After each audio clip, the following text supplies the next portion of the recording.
semuanya, selamat pagi. Apa kabarnya hari ini? Semoga selalu diberikan kesehatan dan penuh semangat ya. Jangan lupa tetap mengikuti protokol kesehatan dan mengikuti anjuran dari pemerintah. Nah, kenalin, nama saya Niluh Lira Nustrianti. Kalian bisa manggil saya Lira. Umur saya 16 tahun, saya bersekolah di SMA Negeri 8 Denpasar. Saat ini saya duduk di kelas 11 IPA 4. Di sekolah, saya mengikuti ekstra jurnalistik dan saya bergabung di tim redaksi.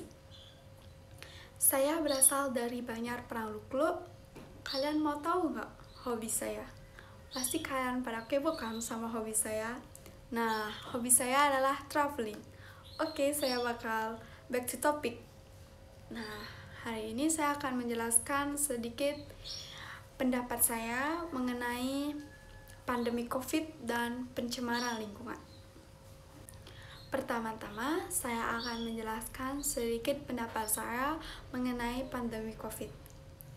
Coronavirus atau yang disebut dengan COVID-19 adalah penyakit menular yang disebabkan oleh virus corona. Wabah COVID-19 ini pertama kali dideteksi di kota Wuhan, Hubei, Tiongkok pada tanggal 1 Desember 2019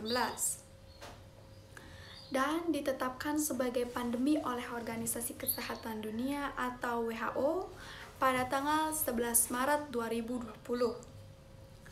Virus ini memiliki beberapa gejala ringan hingga sedang. Gejala yang paling umumnya adalah seperti demam, batuk kering, kelelahan, dan masih banyak lagi lainnya. Sedangkan gejala yang sedikit tidak umumnya seperti rasa tidak nyaman atau nyeri, yang kedua itu nyeri tenggorokan, yang ketiga diare, yang keempat sakit kepala, yang kelima hilangnya indera perasa atau pencium. Nah, selanjutnya saya akan menjelaskan cara pencegahan COVID-19, yaitu kita harus sering-sering mencuci tangan dengan sabun dan air selama kurang lebih 30 detik hingga bersih.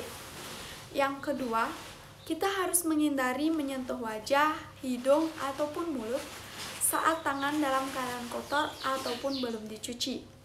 Yang ketiga, kita harus menghindari kontak langsung atau berdekatan dengan orang yang sakit. Yang keempat, kita juga harus selalu membersihkan permukaan benda yang sering kita gunakan. Yang kelima, ingat, jangan keluar rumah dalam keadaan sakit ya. Yang keenam, konsumsi vitamin untuk meningkatkan daya tahan tubuh. Itulah pencegahan COVID-19.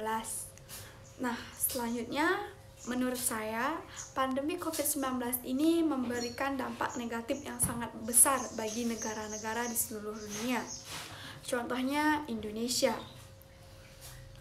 Virus ini mengharuskan kita untuk menjaga jarak sehingga mengakibatkannya timbulnya aturan social distancing. Penerapan social distancing yang diterapkan di Indonesia berguna untuk mengurangi penularan COVID. Tapi ada banyak dampak yang timbul dari aturan ini, mulai dari banyaknya orang yang kehilangan pekerjaan, terus ditutupnya sekolah yang mengakibatkan banyaknya siswanya kurang mampu yang tidak bisa mengikuti pembelajaran karena tidak memiliki smartphone sebagai media pembelajaran di masa pandemi ini.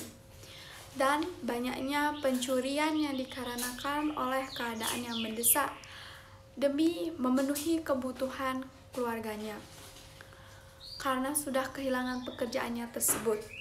Bagaimanapun juga banyak dampak yang disebabkan oleh pandemi ini. Saya harap pemerintah mengambil langkah bijak dalam menanganinya. Sebagaimana kita tahu, angka kasus COVID-19 di Bali ini bertambah setiap harinya. Nah, di tengah situasi pandemi seperti sekarang, sudah seharusnya setiap orang menerapkan protokol kesehatan seperti menjaga jarak, menggunakan masker, dan kita harus rajin-rajin mencuci tangan. Selain itu, masyarakat juga perlu memperhatikan kondisi mental dan terus berpikir positif agar tidak mudah terserang penyakit. Nah, kalian semua tidak bisa menghentikan matahari terbenam kan? Tetapi kalian pasti bisa menghentikan virus corona ini. Hanya di rumah saja.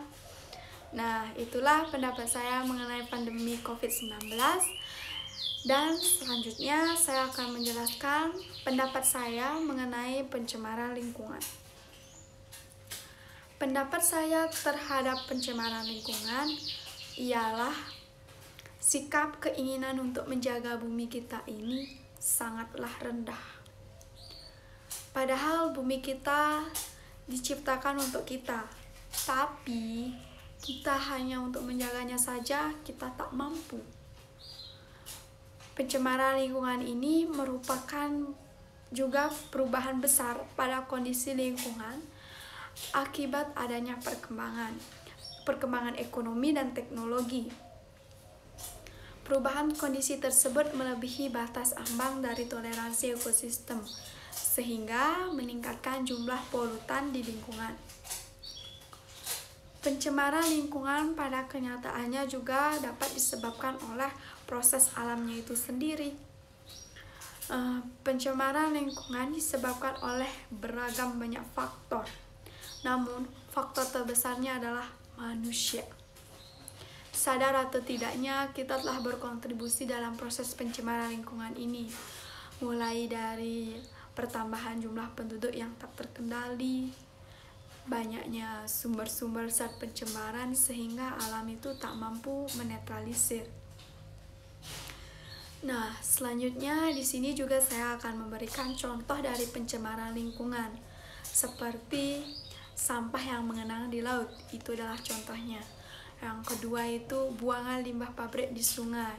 Dan yang ketiga itu emisi gas rumah kaca dari peternakan dan pertanian. Dan masih banyak lagi contoh lainnya. Nah, itulah pendapat saya mengenai pandemi COVID dan pencemaran lingkungan. Mohon maaf jika ada kesalahan kata. Sekian dari saya ucapkan terima kasih. Selamat pagi, bye-bye.